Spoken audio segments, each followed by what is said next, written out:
छह द्रव्यों में छह द्रव्यों की चर्चा नहीं करनी, करनी तो करनी है, लेकिन छह द्रव्यों की चर्चा करते हुए भी कौन सा द्रव्य प्रयोजनीय है। चक्रवर्ती के बारे में क्या कहा जाता है? क्या कहा जाता है चक्रवर्ती के बारे में? चक्रवर्ती 6 खंड जीतता है। कितने खंड जीतता है? 6 खंड जीतता है। रहता कहां है? रहता कहां है?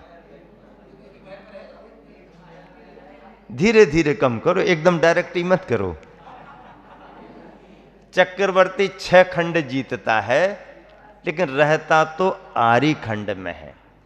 मिलेच्छ खंड जीतने को तो जाता है, रहने के लिए नहीं जाता। ऐसा नहीं कि वहां जीतते जीतते जरा अच्छा दिख रहा है, इंद्र को कह दो या पुण्य के योग से यहीं पर भवन बना दो। नहीं, जीतने के लिए तो जाता है, लेकिन रहता तो आरी खंड में ही है। लौट करके वापस तो आरी खंड में ही आता है। आरी खंड में भी बड़ा आरी खंड है, अयोध्या नगरी में आता है। अयोध्या नगरी भी बहुत बड़ी है, तो कहां रहेगा? अब नगरी तो नगरी है, सभी नगर निवासी भी हैं, मंत्रियों के भी स्थान हैं,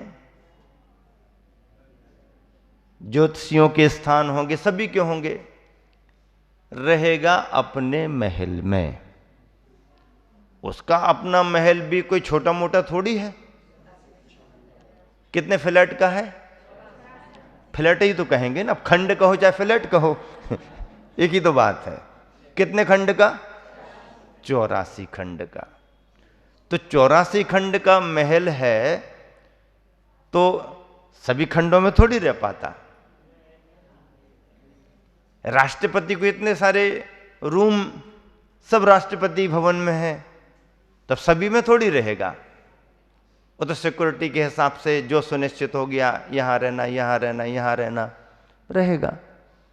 चक्रवर्ती भी अपने महल के किसी एक खंड विशेष में, उस खंड में भी बहुत ज्यादा रूम होंगे, कमरे होंगे, तो उसका एक कक्ष विशेष सुनिश्चित होगा, वहां पर वो रहता है। तो आचार्य महाराज कहते हैं कि इसी तरह से जानने के लिए तो 6 द्रव्य हैं, सो जानते रहो। लेकिन रहने के लिए कौन सा द्रव्य है तुम्हारा? 5 को छोड़ दो। जानने के लिए तो ठीक है, धर्म को जानो, अधर्म को जानो, पुद्गल को जानो, आकाश को जानो, काल को जानो, सबको जानो, जानने में कोई दिक्कत नहीं। जितना भी ज्ञेय पदार्थ है सृष्टि में, वह सभी ज्ञान का विषय बनता है।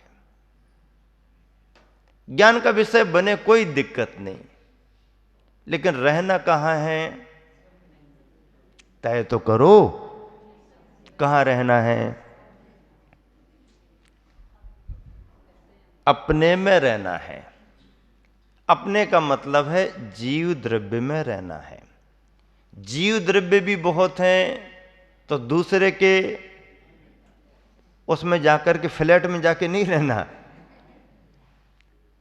तुम्हारी डिजाइन अच्छी दिख रही हमको, अब हम यहीं रहेंगे, तुम खाली करो। नहीं नहीं, अतिक्रमण नहीं करना।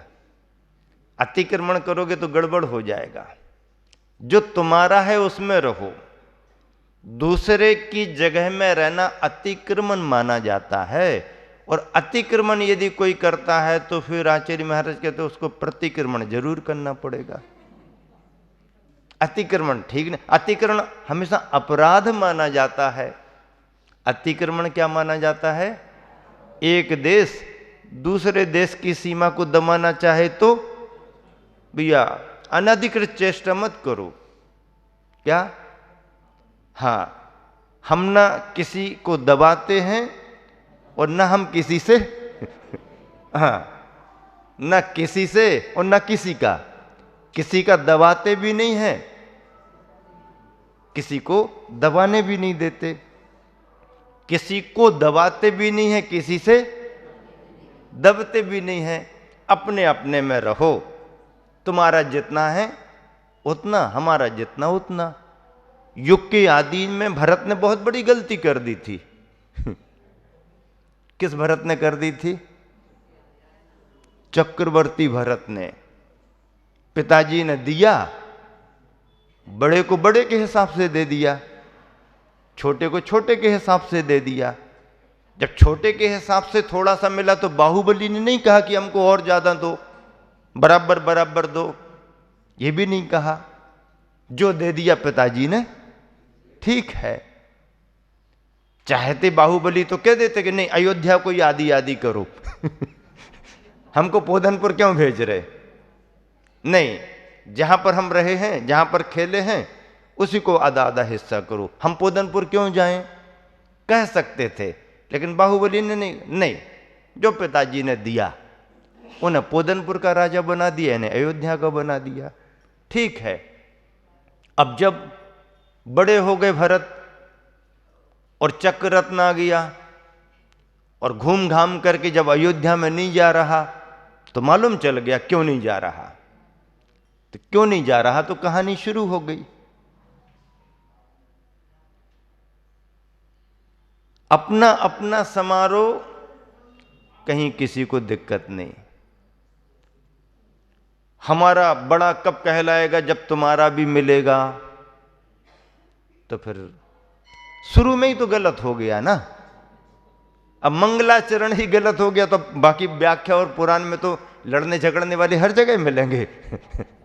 हाँ, और उदाहरण उनका देंगे, वो भी तो लड़े थे ना, हम कोई नए काम थोड़ी कर रहे हैं, वो भी लड़े। ये लड़ने झगड़ने वाले लड़ते झगड़ते अपने मन से हैं, लेकिन उदाहरण दूसरे का दे देते हैं। वो भी तो लड़े थे, झगड़े थे, हमने लड़ाई कर ली तो क्या हो गया?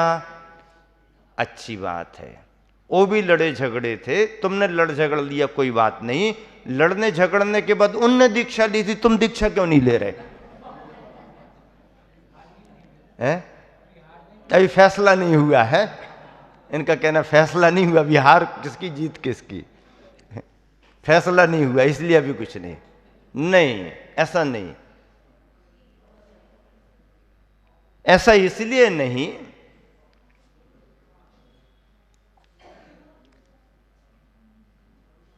कि यदि लड़ने झगड़ने में हम आगे आते हैं तो त्याग वैराग्य का भी अनुकरण करना चाहिए। यहां पर संदर्भ चल रहा है 6 द्रव्यों में प्रधान द्रव्य जीव द्रव्य है, और ऐसे जीव द्रव्य की प्रधानता को महत्व देना चाहिए। पुद्गल, धर्म, अधर्म, आकाश, काल ये द्रव्य हैं, सृष्टि के अंग हैं, शाश्वत हैं, अविनश्वर हैं, लेकिन प्रधानता किसकी? जो जानता है, देखता है, ऐसे जीव द्रव्य की प्रधानता है। आचार्य प्रवर यहां पर कह रहे हैं, इसलिए पहले जीव रूपी राजा को पहचानो। शुद्ध जीव राजो नादब्बो निर्विकार स्वसंवेदन ज्ञानेन ज्ञातव्यः।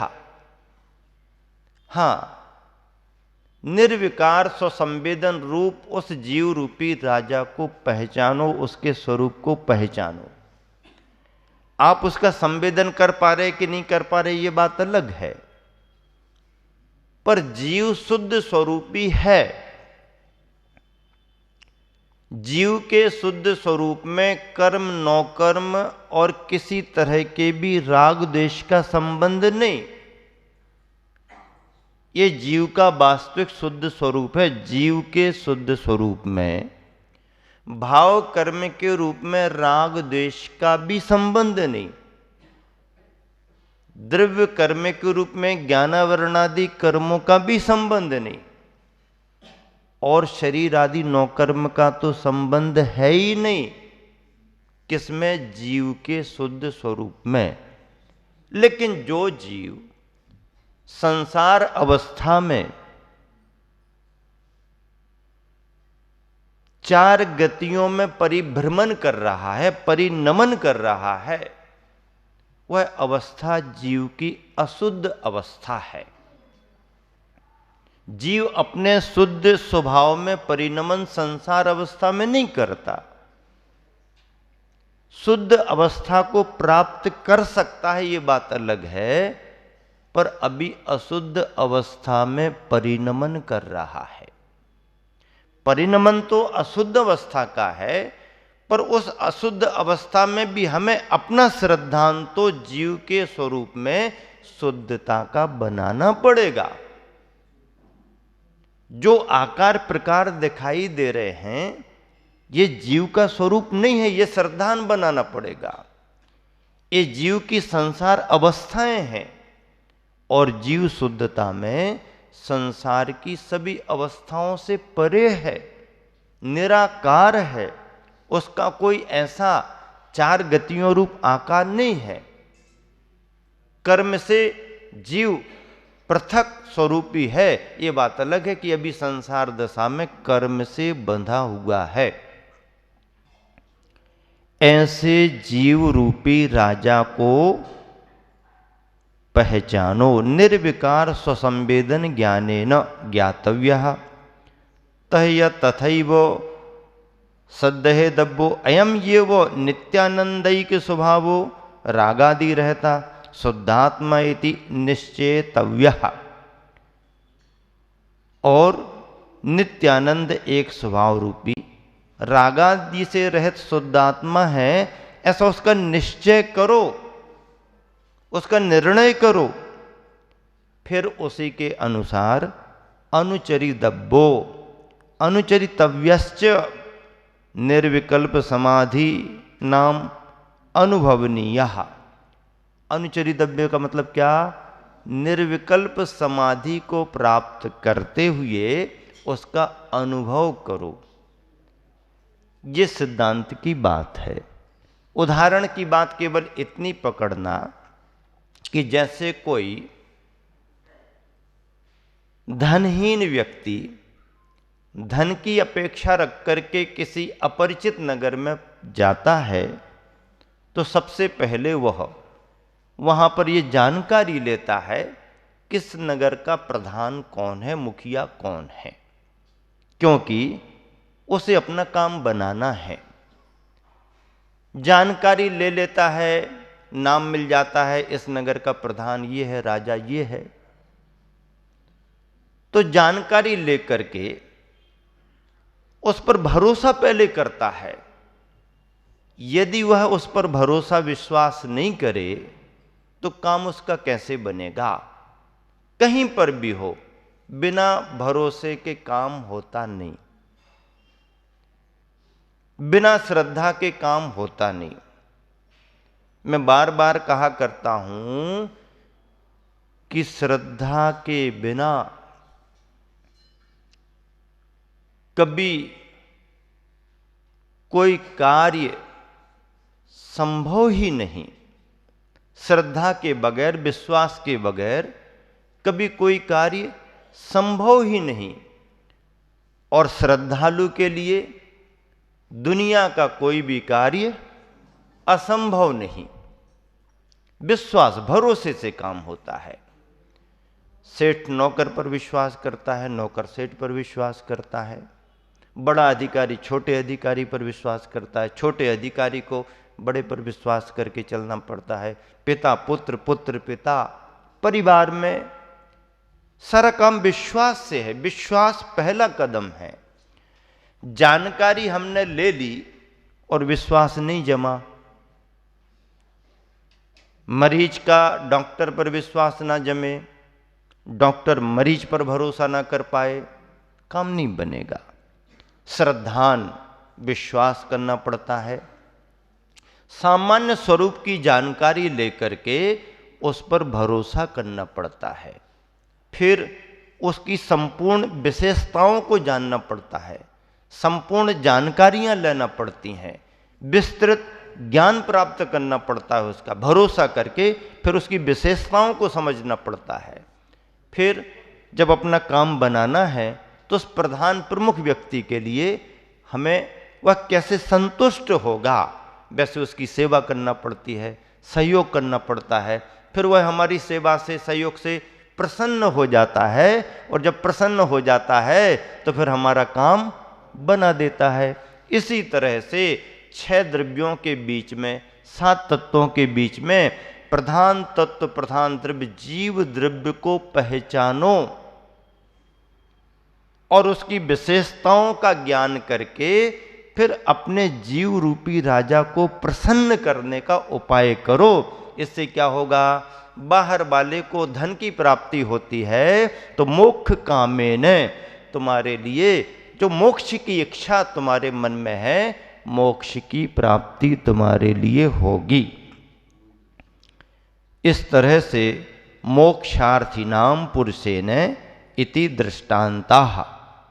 इदमत्र तात्पर्य, इस पूरे कथन का तात्पर्य ये है कि भेदाभेद रत्नत्रय भावना रूपियाः परमात्म चिंतयैव पूर्यते अस्माकं विशेषेण शुभाशुभ रूप विकल्प जालेन इति एवं भेदाभेद रत्नत्रय व्यवहार मुख्यतया गाथा द्वयम् द्वितीय स्थले गतम। दूसरे स्थल में ये 2 गाथाएं हो गई। गुरुवर आचार्य ने बहुत अच्छा पद्यानुवाद लिखा है। दोनों गाथाओं का पद्यानुवाद अपन पढ़ेंगे सभी लोग मिलकर के। ज्यों निर्धनी धन के की कर खोज पाता, आस्था धनार्थ उसमें फिर है जमाता। ले मात्र एक धुन बो धन की सदैवा, पश्चात सहर्ष उसकी करता सुसेवा।